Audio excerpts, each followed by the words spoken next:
नमस्कार विद्यार्थियों, आज हम इस वीडियो में एमए फाइनल पॉलिटिकल साइंस के 5वें पेपर तुलनात्मक राजनीति के अंतर्गत जो हमारा चैप्टर चल रहा था कि राजनीतिक विकास की प्रक्रिया क्या है, उसकी परिभाषा और उसके अर्थ तथा राजनीतिक विकास की प्रकृति के बारे में हमने पिछले कक्षा में जब जाना। अब आगे हम बात करते हैं कि ल्यूशियन पाई ने राजनीतिक विकास की जो व्याख्या दी है वो किस प्रकार दी है, और उसने विभिन्न विद्वानों के द्वारा राजनीतिक विकास का जो वर्णन किया गया है, जो व्याख्या प्रस्तुत की है, उसका एक समायोजित रूप अपनी पुस्तक एस्पेक्ट्स ऑफ पॉलिटिकल डेवलपमेंट में प्रस्तुत किया है। और उसके आधार पर उन्होंने 10 प्रकार की व्याख्या जो है अपनी पुस्तक के अंतर्गत राजनीतिक विकास के संदर्भ में दी है। तो आइए हम जानते हैं कि वो कौन कौन सी हैं। वो इस प्रकार हैं। नंबर 1, आर्थिक विकास की पूर्व शर्त के रूप में राजनीतिक विकास, यानी कि आर्थिक विकास की प्री शर्त क्या है, वो राजनीतिक विकास। तो ल्यूशियन पाई, यान बारहन तथा बेंजामिन हिगिंस इत्यादि इसके समर्थक विचारक हैं, और वो मानते हैं कि राजनीतिक और सामाजिक परिस्थितियां आर्थिक विकास की प्रेरक या बाधक हो सकती हैं। यानी कि आर्थिक विकास को वो प्रोत्साहित भी कर सकती हैं और आर्थिक विकास को वो डिक्रीज भी कर सकती हैं, उसमें एक समस्या या बाधक भी बन सकती हैं। क्योंकि राजनीतिक और सामाजिक परिस्थितियां यदि अच्छी हैं, लोगों में जन जागरूकता है, सामाजिक जागरूकता है, तो वो आर्थिक विकास का जो है एक तरह से प्रेरक बन सकती है। लोग यदि आर्थिक विकास को महत्व देते हैं, आर्थिक गतिविधियों को का अर्थ समझते हैं कि हाँ ये राष्ट्र निर्माण के लिए, राष्ट्र के विकास के लिए आवश्यक है, तो वो उसे समर्थन देंगे। और यदि उनके मन में ये भ्रम हो जाए कि ये जो है हमारे लिए घातक हो सकती है, तो उसका विरोध भी करेंगे। तो एक समस्या भी बन सकता है और एक प्रेरक की भूमिका भी ये निभा सकते हैं। तो राजनीतिक विकास ही एक ऐसी स्थिति है जो आर्थिक विकास में निर्णायक भूमिका अदा करती है। राजनीतिक विकास तथा आर्थिक विकास में घनिष्ठ संबंध पाया जाता है, अतः आर्थिक विकास के लिए राजनीतिक विकास पर ही अधिक ध्यान देना चाहिए।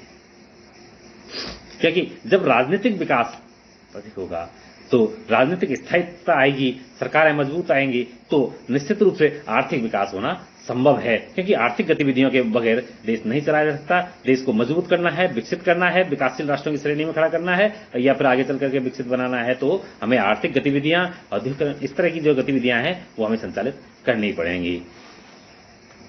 नेक्स्ट, दूसरी जो व्याख्या है, ल्यूशियन पाई ने कहा है कि औद्योगिक समाजों की विशिष्ट राजनीति के रूप में भी कुछ विद्वान इसे परिभाषित करते हैं कि राजनीतिक विकास औद्योगिक समाजों की विशिष्ट राजनीति के रूप में होता है। तो इसके जो समर्थक विचारक हैं इस विचारधारा के, उनमें हम मान सकते हैं कि राष्ट्रौन जैसे जो है सिद्धांत शास्त्री या समाज सिद्धांत शास्त्री या विद्वान जो है इसके समर्थक हैं। वो कहते हैं कि राजनीतिक विकास का संबंध औद्योगिकीकरण से है, क्योंकि जब जैसे जैसे औद्योगिकीकरण होगा तो अपने आप राजनीतिक विकास होगा, या राजनीतिक विकास होगा तो औद्योगिकीकरण होगा, निश्चित है। तो ये औद्योगिकीकरण से राजनीतिक विकास को जोड़ते हैं। उनकी दृष्टि में जीवन कम या अधिक रूप में ऐसे राजनीतिक जीवन को प्रकट करता है जिसे कोई भी समाज प्राप्त करने के लिए हमेशा प्रयासरत रहता है, प्रयत्नशील रहता है। नेक्स्ट, तीसरी प्रकार की विचारधारा है राजनीतिक आधुनिकीकरण के रूप में राजनीतिक विकास। तो इसके समर्थक विचारकों में मानते हैं कि कॉलमैन है, कार्ल ड्यूस है, लिप्स्टे हैं, जैसे समाज सिद्धांत शास्त्री या विद्वान ये मानते हैं कि राजनीतिक विकास का अभिप्राय विकसित पश्चिमी और आधुनिकीकरण की तरफ जो देश चले गए हैं, जो जा चुके हैं, उनका अध्ययन करना इसमें शामिल है। इसमें उन विकासशील देशों का भी अध्ययन शामिल है जो आधुनिकीकरण की दिशा में निरंतर आगे बढ़ रहे हैं। यानी कि विकसित ही नहीं, जो राष्ट्र विकासशील हैं, जो तेजी से अपना डेवलपमेंट कर रहे हैं, आधुनिकीकरण जहां पब्लिक की आइडियोलॉजी में भी परिवर्तन आ रहा है, सामाजिक परिवर्तन आ रहा है, आर्थिक विकास भी किया जा रहा है, सांस्कृतिक विकास भी हो रहा है, यानी कि सभी प्रकार का मॉडर्नाइजेशन जहां हो रहा है, तो वो राजनीतिक विकास की ही एक प्रक्रिया होता है। तो उनका भी अध्ययन हम इसमें करते हैं। अतः राजनीतिक विकास आधुनिकीकरण का एक तरह से पर्याय बन जाता है। जिन लोकतांत्रिक देशों में जनता देश की राजनीति में सक्रिय रूप से सहभागिता निभाती है, सक्रिय रूप से भाग लेती है, राजनीतिक गतिविधियों में भाग लेती है, चुनाव में भाग लेती है या मतदान में जो है भाग लेती है, उनके प्रतिनिधियों द्वारा, यानी कि उनके द्वारा चुने हुए जो जनप्रतिनिधि होते हैं, उन प्रतिनिधियों द्वारा नीतियों का निर्माण, नियमों का निर्माण किया जाता है एवं योग्यता को जो है महत्व दिया जाता है। साथ ही स्वतंत्र संस्थाओं को भी वहां अधिक महत्व दिया जाता है। तो जहां राजनीतिक आधुनिकीकरण होगा, वहां लोकतांत्रिक व्यवस्था अपने आप ही डेवलप होती है, जन सहभागिता राजनीति में बढ़ जाती है और योग्यता और स्वतंत्र संस्थाएं जो निर्बाध रूप से अपना कार्य कर सकें, इंडिपेंडेंट रूप से कार्य कर सकें, ऐसी संस्थाओं को भी अधिक महत्व दिया जाता है और ये व्यवस्था जो है आधुनिकीकरण की प्रक्रिया में ही पाई जाती है। इसलिए कहते हैं कि जहां लोकतंत्र है वहां राजनीतिक सक्रियता भी पाई जाती है और योग्यता और स्वतंत्र संस्थाओं को महत्व दिया जाता है और वहीं आधुनिकीकरण पाया जाता है। तो ये बात जो है विद्वान बताते हैं। इसके बाद नंबर 4 चौथी विचारधारा कौन सी है जिसके लुसियन पाई अपनी पुस्तक में वर्णन करते हैं, वो है राष्ट्र राज्य के व्यवहार के रूप में राजनीतिक विकास। इसके जो समर्थक विचारक हैं उनमें सिल्वर्ट, एडवर्ड सील्स तथा मैककोर्ड जैसे विचारक शामिल हैं। ये विद्वान राजनीतिक विकास का संबंध राष्ट्र राज्य की क्रियाशीलता से जोड़ते हैं। राजनीतिक विकास में राजनीतिक जीवन का संगठन तथा राजनीतिक कार्यों की संपन्नता उन मापदंडों के अनुसार होती है जो एक राष्ट्र राज्य के लिए बहुत ही जरूरी होते हैं, बहुत ही आवश्यक होते हैं। तो एक राष्ट्र राज्य के लिए आवश्यक तत्वों को जो है इसका मापदंड मानते हैं कि राजनीतिक कार्यों के लिए, कि राजनीतिक कार्यों की संपन्नता, राजनीतिक कार्यों के विकास के लिए कौन कौन से मापदंड आवश्यक हैं जो राजनीतिक विकास के लिए बहुत ही जरूरी होते हैं। नेक्स्ट, प्रशासकीय एवं कानूनी विकास के रूप में राजनीतिक विकास।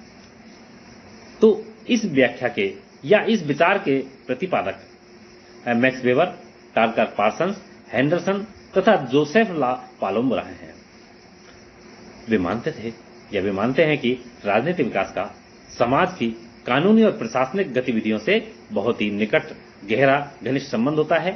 अतः विकास की प्रक्रिया के लिए एक योग्य और सक्षम नौकरशाही की स्थापना की जानी चाहिए। ये बहुत ही आवश्यक है, क्योंकि जब तक योग्य और सक्षम नौकरशाही हमारे पास नहीं होगी तब तक जो राजनीतिक विकास, सामाजिक विकास, आर्थिक विकास, किसी प्रकार का विकास नहीं कर सकता। तो ये कहते हैं कि राजनीतिक विकास के लिए योग्य और सक्षम नौकरशाही होना भी जरूरी है। शासन प्रणाली का विकास तभी संभव है। शासन प्रणाली बिना योग्य नौकरशाही के कार्य नहीं कर पाती। तो शासन प्रणाली द्वारा कानूनी और प्रशासकीय विकास को प्रोत्साहन दिया जाना चाहिए। ठीक है। नेक्स्ट, सामाजिक गतिशीलता एवं सहभागिता के रूप में राजनीतिक विकास। इस विचार के जो समर्थक विचारक हैं उसमें हॉजलिट्स, आर्सन स्टाइट तथा एमरसन जैसे प्रसिद्ध विद्वान शामिल हैं।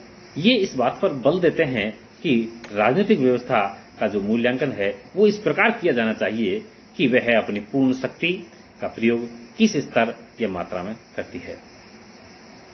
इसमें राजनीतिक दृष्टि से जागरूक नागरिकों एवं लोगों का व्यवहार अधिक महत्वपूर्ण होता है। मतदान व्यवहार में लोगों की सक्रियता, लोगों के व्यवहार को भी जो है मतदानों में, चुनावों में जो है देखा जाता है। तो ये सब जो है सार्वजनिक गतिशीलता या सामाजिक गतिशीलता तथा सहभागिता के रूप में सामने आती हैं और ये राजनीतिक विकास की एक प्रक्रिया के रूप में हम इन्हें महत्वपूर्ण मान सकते हैं। नेक्स्ट, लोकतंत्र के निर्माण के रूप में राजनीतिक विकास, यानी कि इस दृष्टिकोण के जो प्रतिपादक विचारक हैं वो जोसेफ ला पालोम्बरा तथा जे रोनाल्ड पिनाक जैसे विचारक हैं। ये राजनीतिक विकास का संबंध लोकतंत्र प्रक्रिया से मानते हैं। राजनीतिक विकास का लोकतंत्र के निर्माण तथा जनता में प्रजातांत्रिक व्यवस्था के मूल्यों को स्थापित करने के साथ इनका घनिष्ठ संबंध होता है, ऐसा इनका मानना है। तो नेक्स्ट, स्थायित्व और व्यवस्थित परिवर्तन के रूप में राजनीतिक विकास। तो इस विचार के प्रतिपादक कार्ल ल्यूइस तथा F.W. फ्रेडरिक रिक्स का नाम पब्लिक एडमिनिस्ट्रेशन में भी बहुत आता है। इन्होंने बाजार प्रतिमान, शाला प्रतिमान तरह के जो ये मॉडल जो है दिया है। और तो F.W. रिक्स और कार्ल ल्यूइस जैसे विचारक स्थायित्व और व्यवस्थित परिवर्तन के रूप में भी जो है राजनीतिक विकास को मानते हैं। वे मानते थे कि स्थायित्व का औचित्यपूर्ण ढंग से विकास की अवधारणा से घनिष्ठ संबंध है, क्योंकि आर्थिक और सामाजिक प्रगति का कोई भी रूप, कोई भी स्वरूप इस बात पर निर्भर करता है जिसमें अनिश्चितता कम हो और सुरक्षा की भावना अधिक हो। यानी कि अनिश्चितता, स्थिरता नहीं होनी चाहिए, सुरक्षा, सिक्योरिटी को ये अधिक महत्व देते हैं।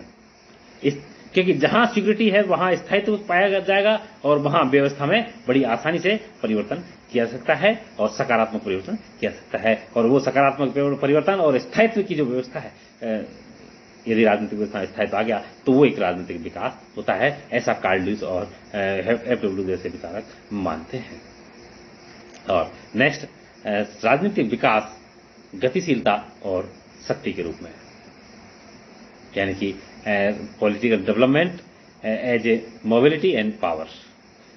इस विचार के जो प्रतिपादक हैं उनमें आमंड है, कोलमैन है या टालकर पार्सन है। ये जो इसके प्रमुख समर्थक विचारक रहे हैं, ये मानते थे कि राजनीतिक विकास की जो अवधारणा है उसका मूल्यांकन उस निरपेक्ष सत्ता के स्तर अथवा अंश के आधार पर किया जा सकता है जिसे कोई व्यवस्था चलाने में सक्षम हो। क्योंकि कुछ समाजों में जो नीति निर्माता होते हैं वो काफी कमजोर होते हैं और कुछ समाजों में बहुत ही शक्तिशाली होते हैं। तो नीति निर्माताओं की कमी जो है राजनीतिक विकास में बाधक बनती है, और नीति निर्माता यदि योग्य हैं, सक्षम हैं और बस मजबूत दृष्टिकोण वाले हैं, मजबूत एटीट्यूड वाले हैं, तो वो राजनीतिक विकास में एक बहुत ही सहभागी भूमिका निभाते हैं, बहुत ही सशक्त भूमिका निभाते हैं। वो यानी कि जिसकी मानसिक इच्छा शक्ति नीति निर्माण सशक्त है तो वो जो है शक्ति को स्थापित कर सकता है अपने राजनीतिक विकास में। गतिशीलता और शक्ति के रूप में जो है हम इसे मान सकते हैं। अब जैसे कि इंदिरा गांधी की दृढ़ इच्छा शक्ति राजनीतिक स्थायित्व और विकास का प्रचारक रही है, गतिशीलता का प्रचारक रही। वर्तमान में मोदी सरकार की हम देखें तो जो है उनकी इच्छा शक्ति भी जो है, तो ये एक तरह से देखा जाए तो उनके एटीट्यूड पर भी निर्भर करता है। तो जैसे कोई भी व्यवस्था यानी कि चलाने में सक्षम हो, जैसे कि कुछ समाजों में हमने बात की कि कुछ नीति निर्माता जैसे कमजोर होते हैं या कहीं ना कहीं किसी न किसी कारण से वो कमजोर हो जाते हैं, तो ऐसा, और यदि जहां कमजोर होता है तो वहां अनेक परेशानियां खड़ी होती हैं, और जहां कठोर डिसीजन लेने वाले राजनेता होते हैं, कठोर डिसीजन वाले प्रशासक होते हैं, वहां राजनीति के अंतर्गत, शासन व्यवस्था के अंतर्गत गतिशीलता और शक्ति का अधिक बोलबाला मिलता है। तो राजनीतिक विकास का जो लाभ है वो शक्तिशाली नीति निर्माता द्वारा ही प्राप्त किया जा सकता है, न कि कमजोर व्यक्तियों द्वारा। इसलिए सशक्त भूमिका में जो है नीति निर्माताओं को होना चाहिए। नेक्स्ट, सामाजिक परिवर्तन की बहुआयामी प्रक्रिया के रूप में राजनीतिक विकास, यानी कि इस दृष्टिकोण के प्रतिपादक मैक्स वेयर, एफ मिलिकॉन तथा एल.एम. ब्लैकमर एवं लर्नर है। इनका मानना है कि राजनीतिक विकास को विकास की प्रक्रिया तथा रूपों से अलग करके नहीं देखा जा सकता। यानी कि राजनीतिक विकास की जो प्रक्रिया है उसे विकास की प्रक्रिया, राजनीतिक विकास को विकास की प्रक्रिया से और उसके विभिन्न प्रकारों से अलग अलग करके नहीं देखा जा सकता। राजनीति के प्रकारों से अलग नहीं करके नहीं देखा जा सकता, क्योंकि ये जीवंत राजनीतिक विकास सामाजिक परिवर्तन की एक बहुआयामी प्रक्रिया है। विकास पर सामाजिक परिवर्तन का गहरा प्रभाव पड़ता है। अतः राजनीतिक विकास सामाजिक और आर्थिक परिवर्तन से किसी न किसी रूप में अवश्य जुड़ा हुआ होता है, क्योंकि जहां राजनीतिक विकास है वह सामाजिक और आर्थिक विकास नहीं हो, ऐसा संभव नहीं है। सामाजिक और आर्थिक विकास की प्रक्रिया राजनीतिक विकास में सहयोगी भूमिका निभाती है। इस विचार के समर्थक ल्यूशियन पाई भी रहे हैं। ल्यूशियन पाई इसके बहुत ही गहरे समर्थक हैं। अतः राजनीतिक विकास एक बहुआयामी प्रक्रिया एवं व्यवस्था है। इसमें समाज की सामाजिक आर्थिक में से किसी एक के साथ बांधना गलत है, क्योंकि किसी एक चीज के साथ यदि इसको बांधा जाए, जैसे सामाजिक गतिविधि के साथ बांधा जाए, आर्थिक गतिविधि के साथ राजनीतिक विकास को बांधा जाए तो गलत है। यानी कि एक तरह से मल्टी डायमेंशनल, यानी कि विभिन्न क्षेत्र इससे जुड़े हुए हैं। किसी पर्टिकुलर एक क्षेत्र को लेकर के हम नहीं कह सकते कि राजनीतिक विकास हो रहा है। सामाजिक विकास होगा, आर्थिक विकास भी होगा, औद्योगिकरण भी होगा, नौकरशाही का भी विकास होगा, इसके अलावा दूसरे क्षेत्रों का भी जो विकास होगा, सांस्कृतिक विकास भी होगा, जैसे राष्ट्र राज्य की भूमिका का विकास होगा, शक्तिशाली नेतृत्व का भी जो है विकास होगा, जन सहभागिता का विकास होगा, सामाजिक गतिशीलता का भी विकास होगा। तो ये सारी चीजें इसके अंदर आते हैं। निष्कर्ष रूप में हम कह सकते हैं कि राजनीतिक विकास एक बहुआयामी प्रक्रिया है जिसका संबंध राष्ट्रीय आत्मसम्मान तथा अंतर्राष्ट्रीय मामलों में भी प्रतिष्ठा से हो सकता है। यह आर्थिक विकास की पूर्व राजनीतिक शर्त या राजनीतिक शर्त भी हो सकती है। औद्योगिक समाज की राजनीति, राजनीतिक आधुनिकीकरण, राष्ट्र राज्य, प्रशासनिक व कानूनी विकास, सार्वजनिक गतिशीलता एवं सहभागिता, लोकतंत्र के निर्माण, स्थायित्व और व्यवस्थित परिवर्तन किसी भी रूप में हो सकता है, ऐसा नहीं कि किसी एक रूप में। इसलिए ये बहुमार्गी है, बहुआयामी है, मल्टी डायमेंशनल है।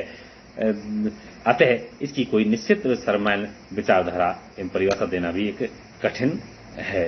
तो इस प्रकार ये लुसियन पाई के द्वारा विभिन्न विद्वानों के जो विचार आए उनके आधार पर राजनीतिक विकास की अपनी प्रसिद्ध पुस्तक एस्पेक्ट्स ऑफ पॉलिटिकल डेवलपमेंट में व्याख्या प्रस्तुत की गई। अब राजनीतिक विकास की क्या विशेषताएं हैं, तो विभिन्न विद्वानों लुसियन पाई है, हंटिंगटन है, धारक है, उनके आधार पर राजनीतिक विकास की विशेषताओं के बारे में और इसके आगे जो है जो भी इसका राजनीतिक विकास का जो महत्व है, उपयोगिता है, उसके बारे में हम जो है अगले कक्षा में अध्ययन करेंगे। नमस्कार।